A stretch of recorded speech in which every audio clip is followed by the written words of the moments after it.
My name is Maggie Walsh, and I am with the Forum Corporation out of Boston.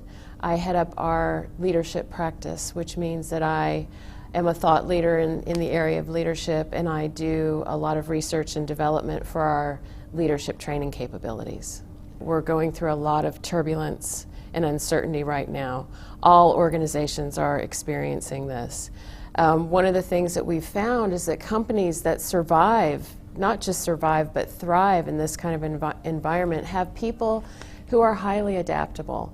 They can flex and change as things change, and they can deal more effectively with uncertainty. There is a tendency to think that some people are more adaptable from the get-go, and there are a small proportion of us who are just temperamentally more able to deal with chaos and change, but that's about 20% of the population. The rest of us have kind of a low threshold for a lot of uncertainty and volatility, but the good news is that adaptability can be learned. There's some pretty simple things that you can do, and one key thing is to interpret adverse events in a more positive way. And I'm not talking here about positive thinking or being a Pollyanna or just saying things are good when they're not. You get interrupted. You've set aside time to work on a proposal for a client, and you have a sudden urgent meeting that you've got to attend to. You go to the meeting, but all the while you're worried about this proposal that you've got to take care of.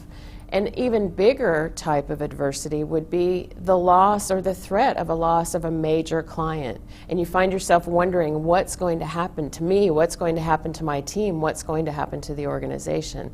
If we get wrapped up in all of these thoughts, interpreting these things as totally negative, and they do feel negative, I won't argue that point, but there is a way for us to find the opportunity in even adverse events so that we can actually take confident action. Our research has shown that they are able to look at these events in a more positive, realistically positive way and see the opportunities for action.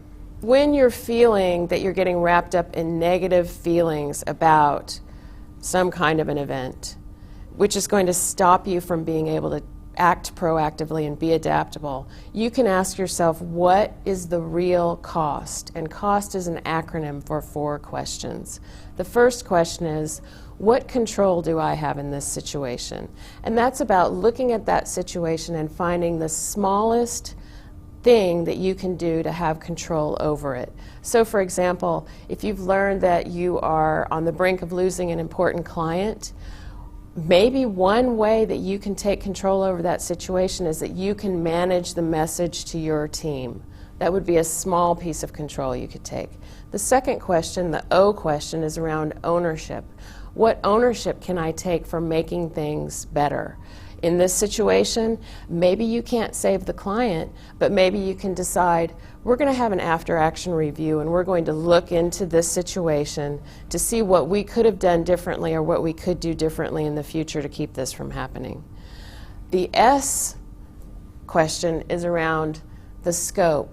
How much of this event is really, how much of my life is this event really going to affect? Sometimes when we get down into the negative of an event, we start thinking this is going to last forever and it's going to have a pervasive effect in my life. Sometimes I find myself wondering, is this going to affect my performance review? What's going to happen? So this is a question to get you thinking about, truly, what is the effect on my life? How much of it will it affect? And the last question is around time. The T is for time. So how much time will this last? How long will this actually last? Is my team going to be affected for months? Or is this something that's going to be over with very quickly? And so it's getting in a habit of asking those 4 questions when you find yourself getting to that negative place. It helps us to feel like we have control over events, because we do. This is a way of being realistically positive about events so that you can make a determination about appropriate actions moving forward. And this is one thing that highly adaptable people do.